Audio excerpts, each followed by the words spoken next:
Welcome to our first session of this event. As a reminder, this session will be approximately 1 hour. We encourage you to send us your questions by posting them in the chat throughout the presentation, and we'll pick these up, and our experts in the panel discussion will answer all of your questions. This morning, I have the pleasure of introducing Donald Thompson, who will deliver this first session on navigating the DEIB landscape. Donald is the EY Entrepreneur of the Year 2023 Southeast Award winner. He is a globally respected and sought-after business leader with a proven track record of success in growing firms. As a CEO, speaker, investor, advisor, entrepreneur, and executive coach, he brings a wealth of experience and expertise to any organization. Donald is a certified diversity executive, and he is the CEO and co-founder of the Diversity Movement. The Diversity Movement enables organizations to build and strengthen culture by tying real-world business outcomes to diversity, equity, and inclusion initiatives via a scalable subscription-based employee experience platform. Donald, I'm tossing this over to you. Welcome, and thank you for today's presentation. Molly, thank you so much for the kind words, and I'm really very honored and humbled to be here with you all today. My goal is to provide value such that when you go back into your organizations, you can be more effective in both the communication, but also the theme of this discussion is from awareness to action, so that we're taking action that moves the DEI landscape forward in a very meaningful and a measurable way. And so before I get into the slides, I'll talk about the couple of pillars here that we're going to talk about. One, we're going to talk about what does a culture-centric organization mean. We're going to spend a lot of time on understanding the DEI landscape, which really includes some key trends and stats, but also dealing with those that may not fully understand, the skeptics, if you will, those that aren't quite on board. One of the reasons that's critically important is that DEI is something that is meant to create inclusion. When DEI is done correctly, those of us throughout the organization feel involved. Those of us throughout the organization understand the business imperatives as to why. But unfortunately, in many organizations, there is a tension, if you will, between what DEI is based on a perceptive view, based on a media narrative, versus what DEI is for the value linking that it delivers, right, to the organization and its stakeholders. And those pillars include that engagement and growth, right, both as individuals, but also the bottom line of the business. It is how do you train and educate? And then how do you think about DEI from a global perspective when most of us, quite frankly, think about the world from where we sit, think about the world from our personal experiences, and we naturally discount the perspective and experiences of others. And that is a maturity, if you will, that we all need to work on, not only from a DEI perspective, right, but just from a human-centric perspective. And then we'll talk about a couple of things in terms of how do you actually integrate and grow a DEI practice. One of the things, if you'll go to the next slide, thank you so much. We'll start with a baseline of definition. And although this may be somewhat elementary to those of you on the line that are more experienced with DEI, I think it's very important that we don't assume what people know, understand, and agree. So diversity, very simply, right, is you can think about the differences, right? You can think about the optics, right? And a lot of times diversity, equity, inclusion gets bundled into one phrase, but there are some unique elements. When I think about equity, I think about in school, I have LASIK surgery now, but I had these big, thick glasses, right? And I was a lightning rod to be teased.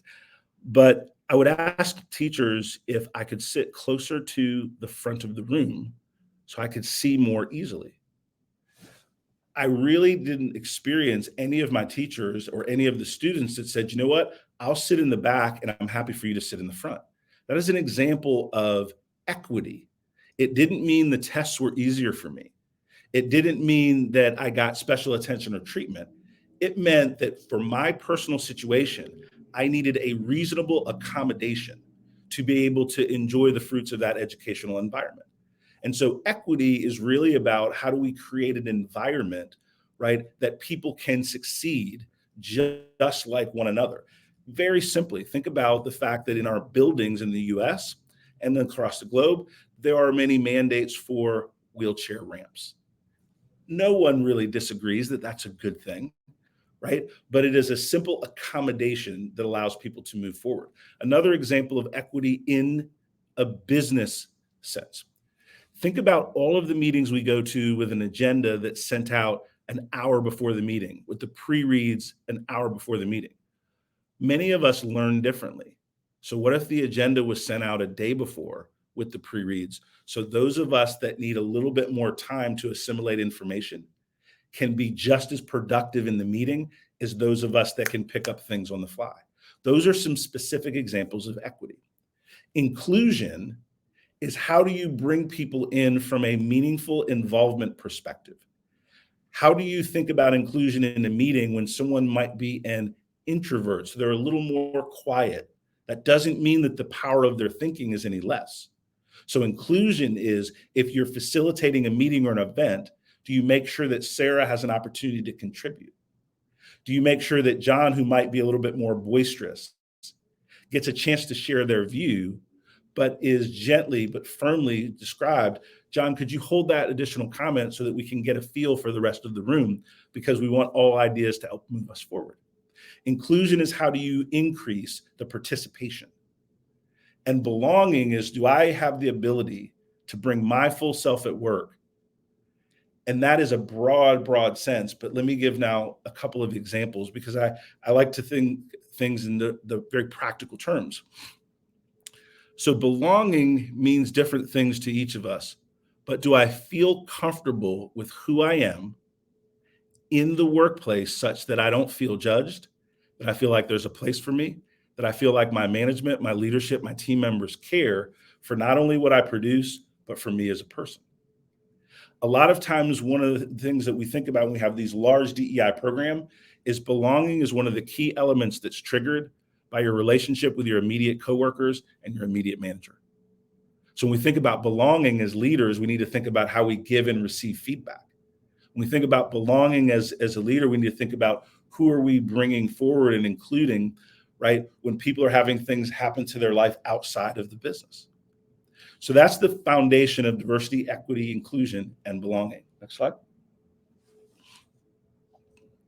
Let's talk a little bit about the DEI landscape. And you all can read the slides, but I want to give some perspective. I have the advantage, the opportunity, if you will, to talk to hundreds of business leaders, CEOs about diversity, equity, inclusion in the practice that we lead. Thousands of people in the speaking that we do. A couple of things that are happening now that I want to share with you all. And it's not anything different in terms of the goodness of DEI.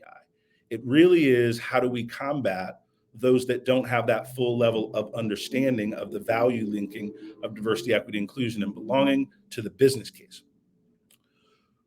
We can see and feel politically, for example, that laws are changing and rights are being pulled back from many people in our society.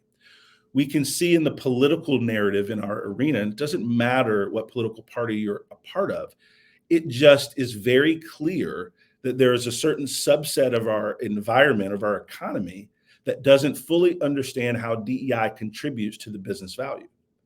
So one of the things I want to share with you all today is, how do you talk with people that may or may not be on the same page and have a fruitful discussion, a valuable discussion, one that moves it forward, not one where we're kind of having a verbal food fight, which happens a lot in our environments.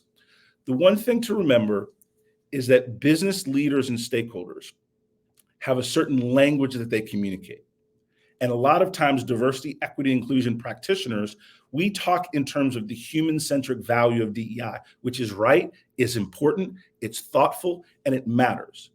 But that doesn't mean that that business executive fully understands enough to take action from what we're saying. So I like to talk about three things that are very simple, very impactful relative to DEI. We need to show the organization and the business leaders how DEI makes them more money. We need to show them, number two, how DEI saves them money. And the third pillar is we need to show them and teach them and help them understand how DEI reduces their risk. Make money, save money, reduce risk. These are the themes that will allow you to have a powerful business conversation with leaders and thus move forward within the DEI landscape that does have, right, some navigational uniqueness to it. So let me give some examples because I want you to walk away with things that you can use tomorrow. So let's talk about the make money. So if you think about diversity, equity, inclusion, right, from a social justice standpoint, great. From a belonging standpoint, great. Executives are generally moved by growth in audience, growth in revenue, growth in innovation and productivity. So one of the things and examples that I use quite frankly, or quite frequently, excuse me, is when I talk about the LGBTQ buying power. So I was talking to a financial executive and he just didn't get all this DEI stuff. And I said, well, do you have a problem with who someone is if they are taking out a mortgage with your financial institution? If they're using your wealth advisors? There's like, no, we want to make money. We want to treat our shareholders and our members correctly, right? I just don't understand how DEI affects that. I said, well, wouldn't it make sense if the LGBTQ community has a $1.4 trillion buying power, that you make sure that the folks within the front line of your organization understand the importance of pronouns? Whether or not they agree with them personally is besides the fact. But understanding how to communicate with people who have a different perspective, a different life experience than they do. If you think about that buying power, now all of a sudden you think about things as a marketer, working with another large organization, and they want to increase their customer base in the Black and brown community.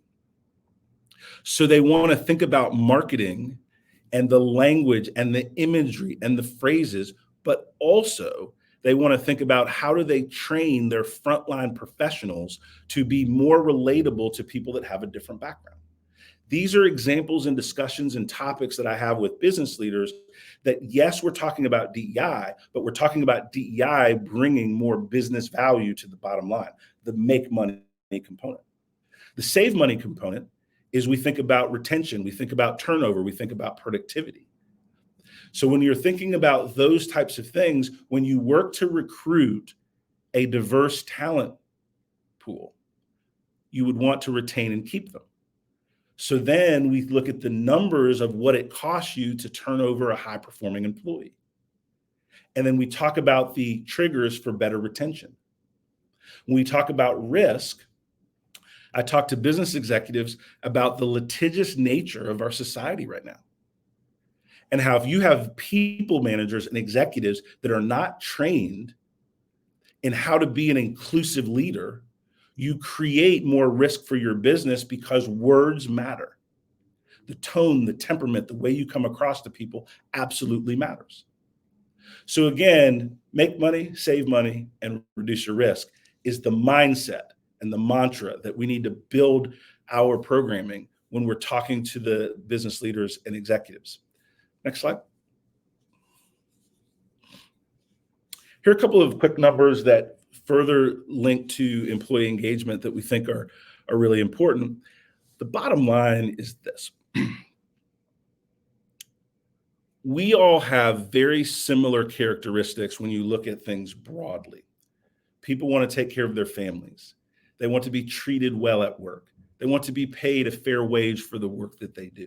They want their boss to respect them. They want the opportunity to be promoted and grow. There's so many things that make us similar.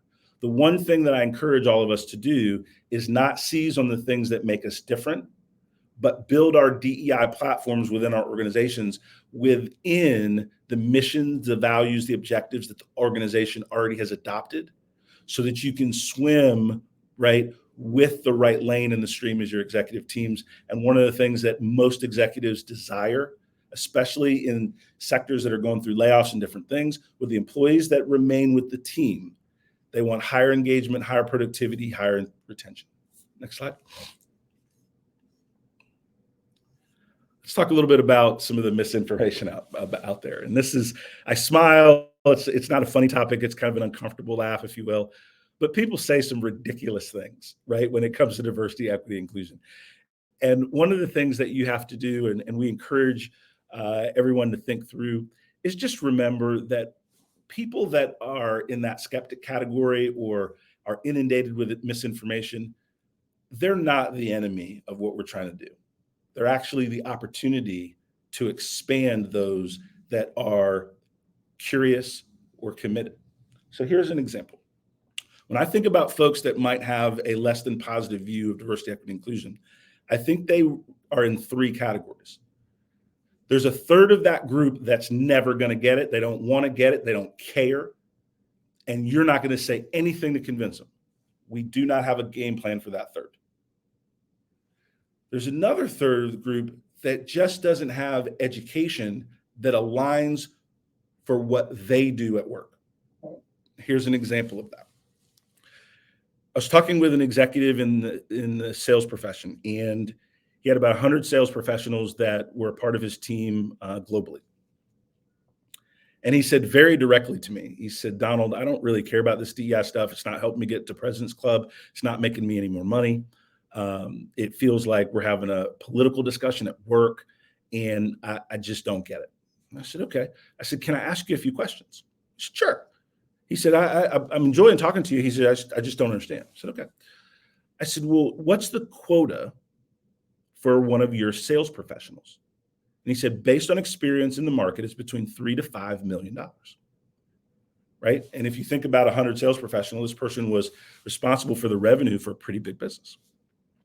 And I said, do you care if the person that hits that quota is Black, Latina, male, female, part of the LGBTQ community? He said, I don't care about any of that. I care if they can meet that $3 to $5 million quota. I said, okay. I said, so wouldn't it make sense in meeting that quota and growing your sales force if your talent acquisition team understood how to recruit a broader subset, right, of our community, so that you could have more high performers to meet that number, and training your talent acquisition team to give you a more diverse staff that can meet that standard? He said, well, I would be for that. That makes sense.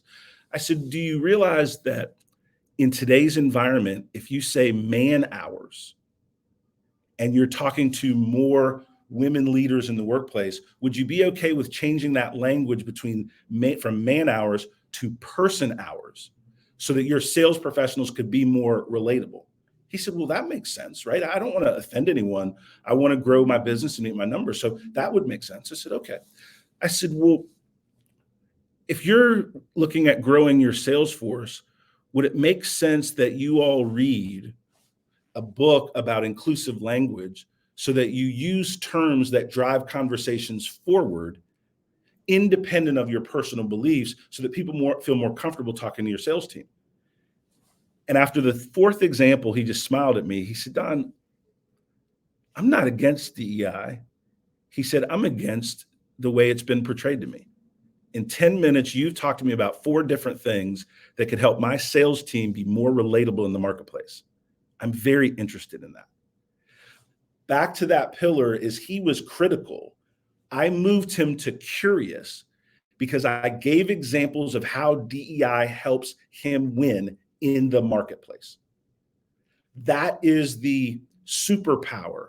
The magic wand, if I could give to all DEI practitioners, is move away from the nomenclature that we're comfortable with as practitioners and be able to convert the language to those things that allow the business driver to understand how DEI and DEI training and belonging at work and all of these things help them win in the marketplace.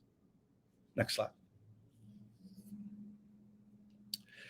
I'll give a couple more examples because I really think that where we all struggle with is we think the skeptics are our enemy and they have more power than they do. And I've had a lot of conversations and really enjoy the conversations because most of the time we can find some level of commonality that we can move forward with.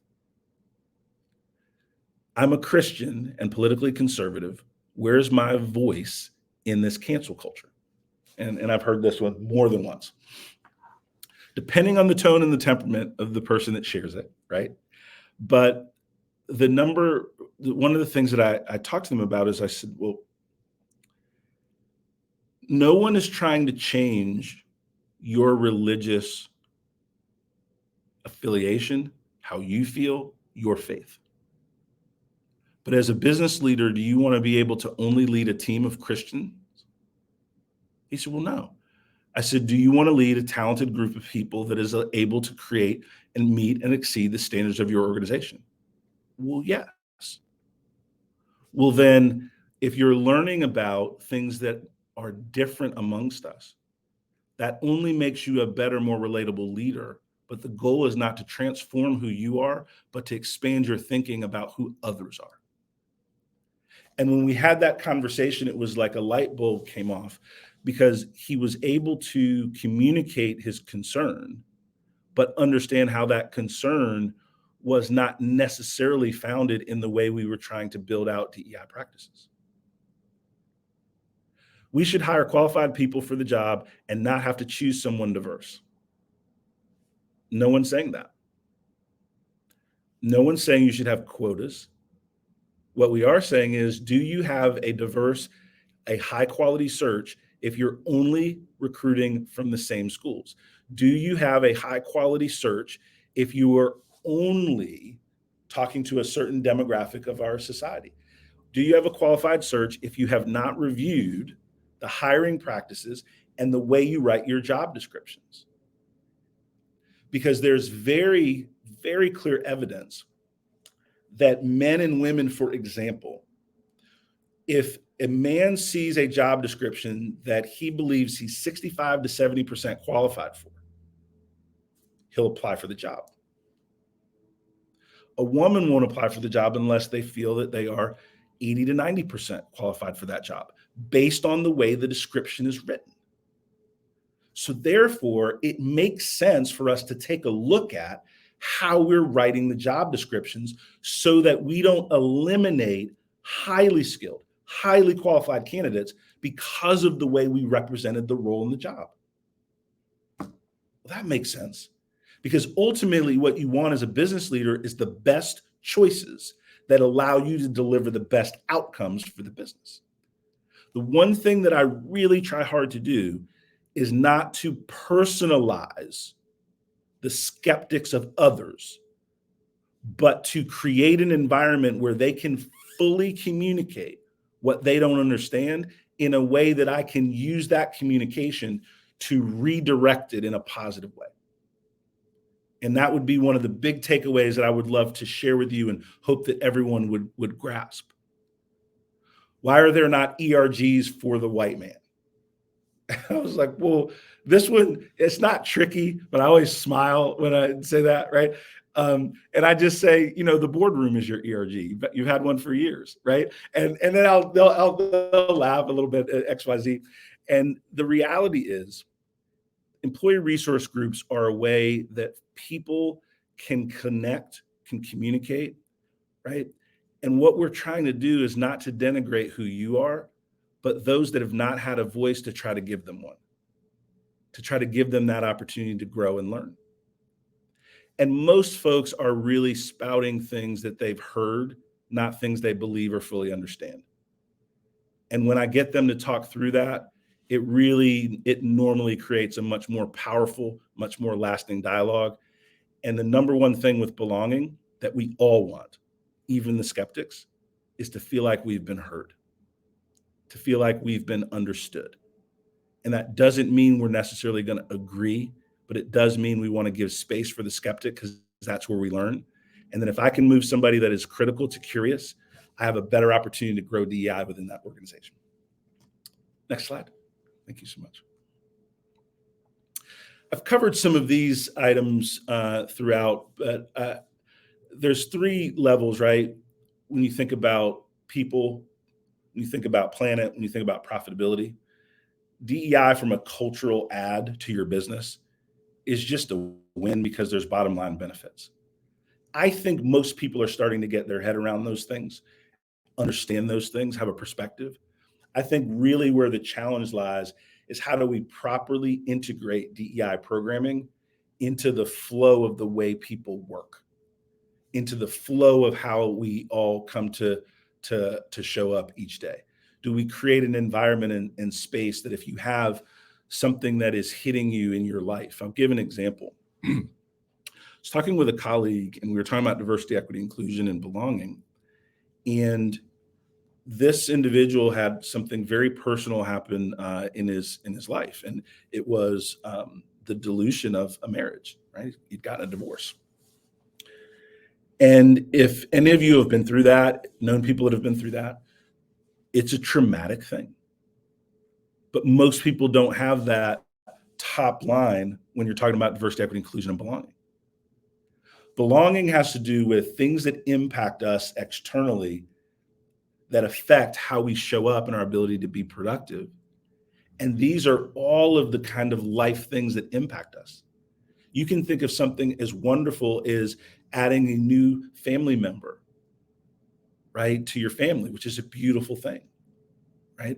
But wow, if you're talking about Happy Mother's Day, Happy Father's Day, but we're not thoughtful of those that are struggling to build and grow their family, it doesn't mean you change everything that you do. It means that one of the things of building a winning culture is we're thoughtful of the broad spectrum of things that are happening within our employee base so that we can be thoughtful then in our words and our actions and then our behaviors. Next slide. I'm going to skip this one. I want to go to the one on buy-in, and that talks about the CEOs. It's the next one after, maybe two more after this. And one more. Perfect. Thank you so much. I've got just a few minutes left with you all. And so I want to leave you with some things that I think my perspective, my background can be really, really helpful, because a lot of times what we try to do is have a one size fits all language when we're talking about diversity, equity, inclusion. And one of the things that I think is really, really important is to understand, right, what is the CEO's view when you're thinking about any kind of transformation in an organization, right? You're thinking about how much does it cost to do well? Because if I don't do it well, I don't want to do it. What are other people in my industry doing? How does this give me a competitive advantage? If I decide that diversity, equity, inclusion, and belonging is important and strategic, who's going to lead this and make sure that it is done at the standard of the other leaders within my executive team? And so the CEO's view is typically not about whether something's good or not, but is whether something that is good and highly impactful to the growth of the business. So one of the things that I remind business leaders when they're talking about the war on talent and things of that nature is close to 70% of job seekers look at the DEIB footprint of an organization before they join. That's the language of the business leader. When you're thinking about the CFO, that's when you're thinking about things like the cost of turnover. That's where you're thinking about the reduction in litigation, because you're teaching your leaders, your people leaders, how to be better inclusive leaders across the business.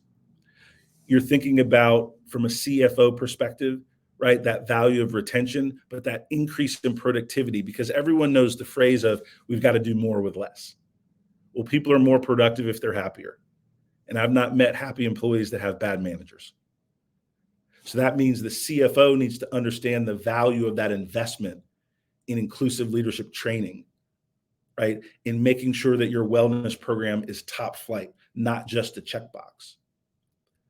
Because that's where the financial mechanisms of a business and how things get funded is through that CFO's office. When you're thinking about the CMO or your chief sales officer in terms of growing audiences, right? And I was talking with a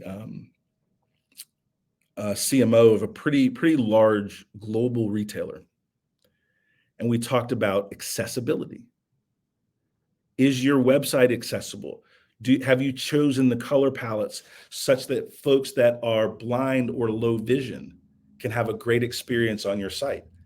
And when you optimize your user experience for folks with low vision, it does nothing but create a better user experience for everyone. And ultimately, when you're looking at your digital footprint, you're looking at conversions, you're looking at clicks, you're looking at time on site. I used an example earlier of the chief sales officer. The language of gaining buy-in should be also tailored by role within the organization, so that you're talking to people about how DEI is an effective component in driving business value for that organization's department, that marketing department, that sales department. When you're looking at your chief people officer, you want to talk about things like mentorship and how do you get and retain and grow your emerging talent. You talk about the difference between mentorship and sponsorship, where sponsorship is where you actively look at and find opportunities for people that would not normally be evaluated. And then leadership development and training is how you make sure that you lead from the top by making sure that your board, your executive team, your C-suite leaders, your people leaders, all have a better understanding that DEIB is a lot of terminology, but it really breaks down to you being a more inclusive leadership team that people want to be in business with and stay in business with. And that means the behavioral change matters. The final thought as I wind up, and I'll turn it back over to Molly. And again, I'm really, really thankful to have this opportunity to be with you all and just to spend time sharing a few points of view. Number one, we don't have to have all the answers all at once. Our goal is to find them together. Number two, make sure that we understand our audience and that we're tailoring our DEI messaging to the audience to move them forward in their understanding. And the final thing that I will share with you is that we are making and moving mountains. And the way that we're creating this powerful environment for all is a competitive advantage that will continue to grow and rise. And the work that you all are doing matters. And if myself or my team can be helpful to you, please reach out. We don't have the meter running all the time. We love answering questions and different things like that. So hit me up on LinkedIn and all those good things. But Molly, I'm going to turn it over to you. And I really appreciate WPO giving me this space and time to share. Thank you, Donald. I'm going to share my slides.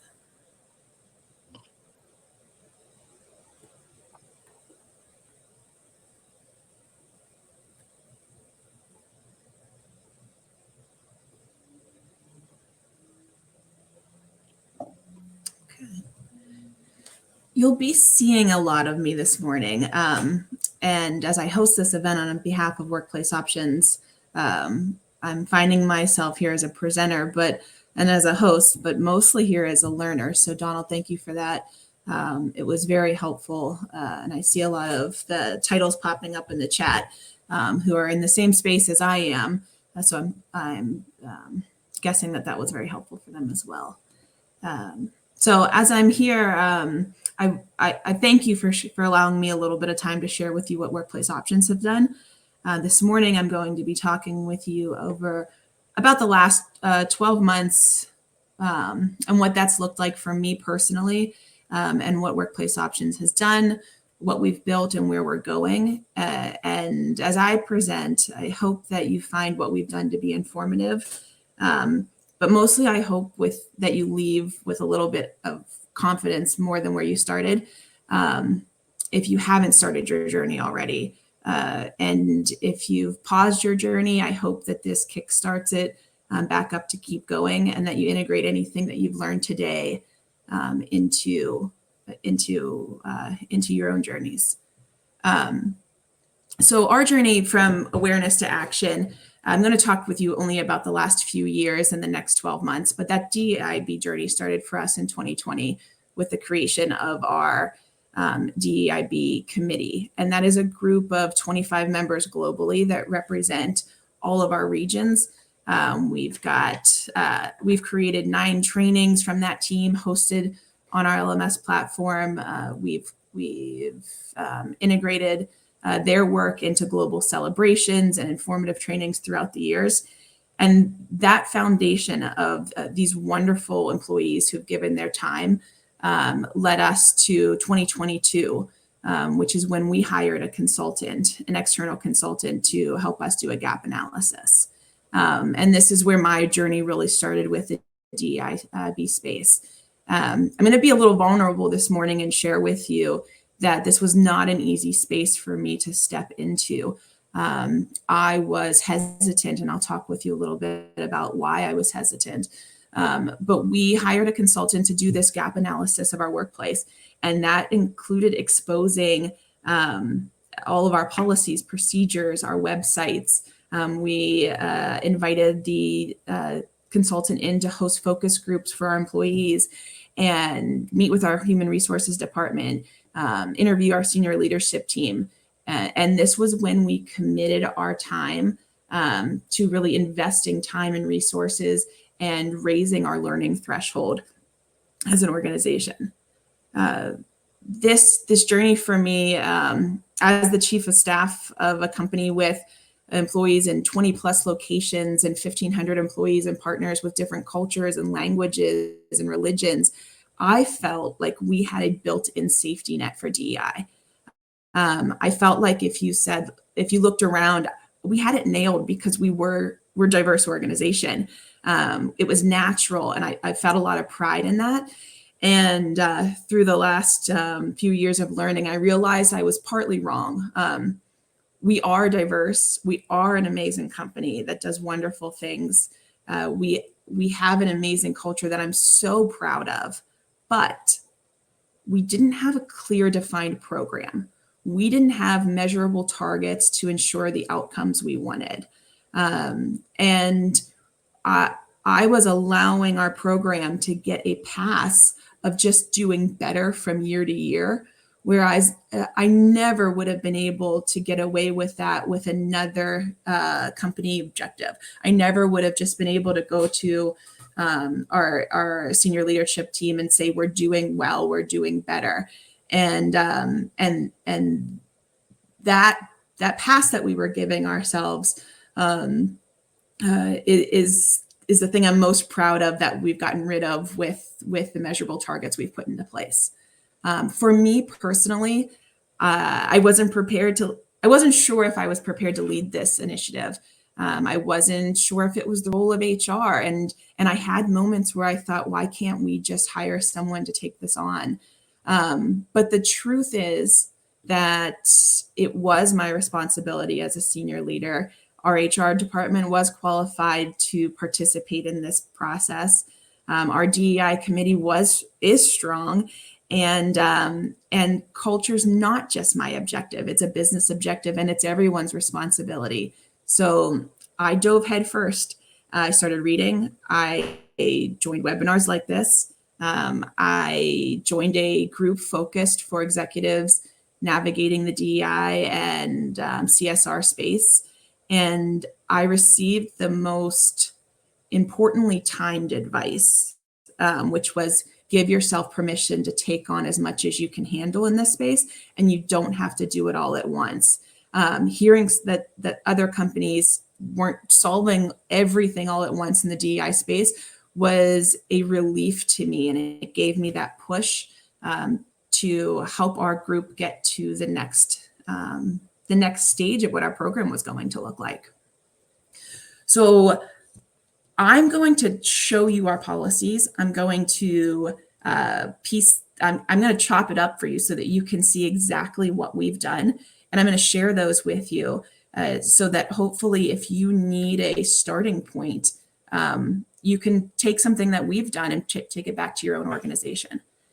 Our 2023 efforts include that review of our internal onboarding documents, our policies, our procedures. It also includes those focus groups. It includes the work with the consultant of our analyses of our policies and procedures. But most importantly, it left us with a sustainable strategy and a 2-year roadmap. And 2 years seems so daunting, and it seems so far away. But again, it goes back to that permission to allow yourself to have a roadmap that is sustainable and achievable, and the steps to make sure that you can do this. So that 2-year space, hold on to that as as I show you everything that we've done. So first, I want to talk with you about our DEIB statement. And what is unique about this statement is that it was not created by our executive team and given to the organization. It wasn't created by our HR team and rolled out as a policy. It was created by those 25 individuals who started our DEI efforts as our committee members. The word choices were so thoughtfully considered and reconsidered. The pausing moments in the statement came from the members of our organization, and this was supplied up to our executive team and supplied out to our organization and supplied into our HR department. So I want to take a moment and read this to you, because this is the statement we come back to as we look at policies and procedures within the organization. At Workplace Options, we are committed to and are accountable for building a workplace where individuals feel empowered to bring their whole selves to work, free from judgment or fear of discrimination. We understand that having a diverse organization is only the beginning, and it will require nurturing and care to thrive. We will continue to take action and ensure we achieve equitable and measurable outcomes. We strive to cultivate a space where diverse voices are not only heard, but actively sought out and valued for the unique insights they bring. By embracing and promoting authenticity, we aim to build a vibrant and inclusive community that fosters collaboration, innovation, belonging, and personal growth. And so that statement sort of guides our work, and we come back to it often as we launch programs or evaluate our policies. So the first space we dove into was recruiting and onboarding. We looked at job descriptions. We replaced our applicant tracking software. We required all of our interviewing managers to take a hiring bias training. We relaunched our interview guides. We reviewed data, and where we didn't have data, we sought data. We updated our employee handbook for inclusive language. We reviewed our benefits packages. And then on our onboarding side, we built the onboarding out to ensure that all employees received a strong introduction to our history, our mission, our culture, our programs that they can engage with. And that was tailored by our employee engagement manager, and as well as meeting with our wellness manager for their own individual needs. Every new hire that comes through Workplace Options has the opportunity to meet with Alan King, our CEO, through a monthly, we call it a new hire breakfast, but he virtually meets with every single new hire that passes through so that they can see our culture from his mouth and hear about who we are. Further into onboarding, we have something we call our mutual promise. And while we do have a code of conduct and a policy, this is something that our employees sign during onboarding, and our CEO signs the other half. It's a mutual agreement to create the culture we want. So from the company side, we say we will create an environment where you can bring your authentic self to work, and the employee that's joining us agrees to also create that environment where others can bring their authentic selves to work. We say we will treat you as a professional deserving of respect, kindness, honesty, and trust. And the employee onboarding with us agrees to treat others as professionals deserving of kindness, honesty, respect, and trust. The company agrees to equip employees with the tools they need to succeed, to exceed our expectations, and to provide opportunities for employees to grow professionally. And employees agree to fulfill those duties. We agree to provide this environment, and we expect employees to speak up when they're not getting what they need.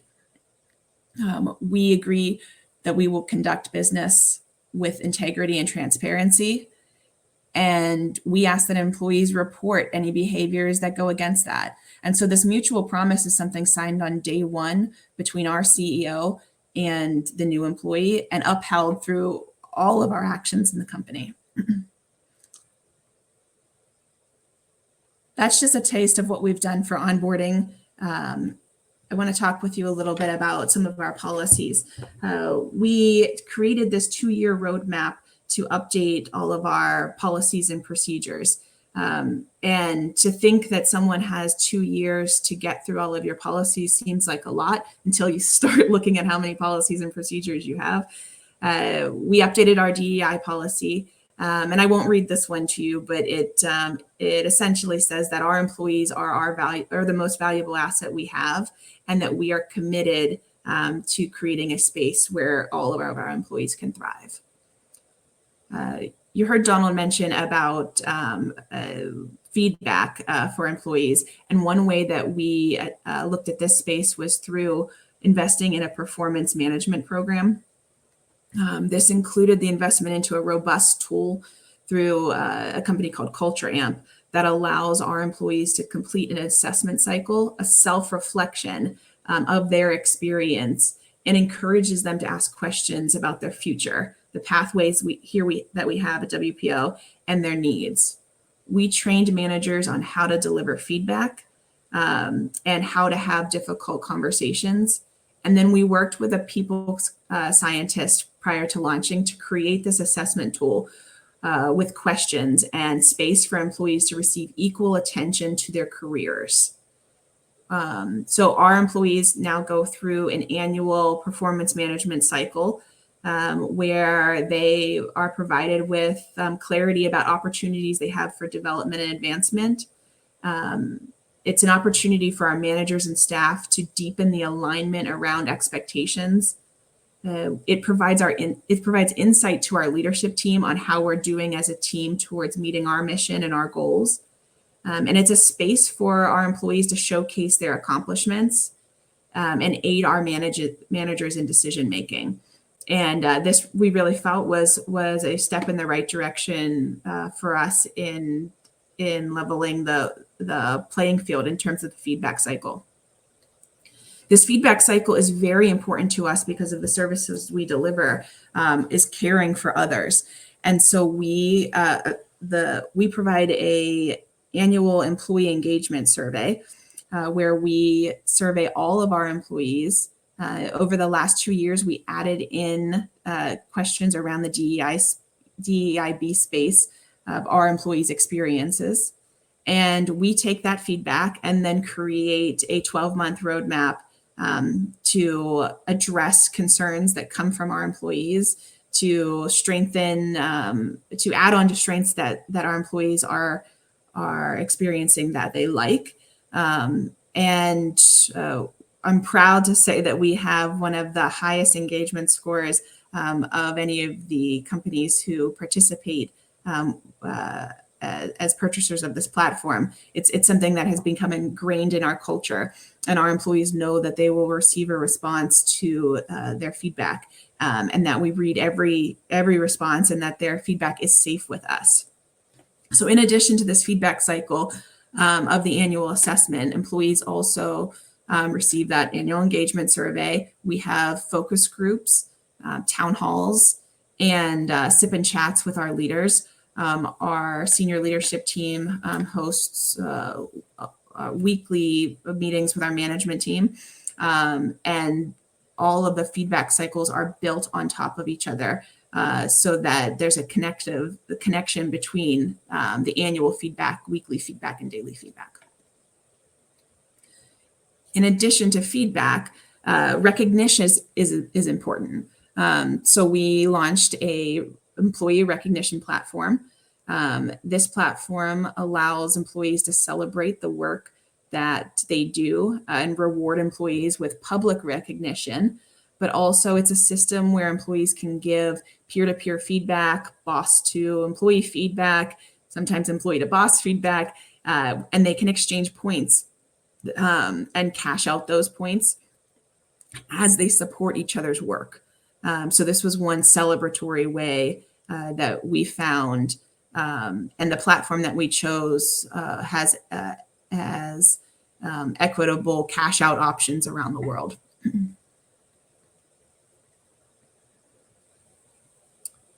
We also looked at our policy and procedures. And so if you're a policy and procedure compliance nerd like myself, this was a daunting part of it. Launching some of the programs is fun, but when you start to look at your policies and how you uphold them, as I highlight a lot of what we've done, I don't want to lose sight of what I originally said, which is I'm showing you our highlight reel, but what you're not seeing is the 2 years ahead of us and some of the policies that we have not yet gotten to tackle or perfect.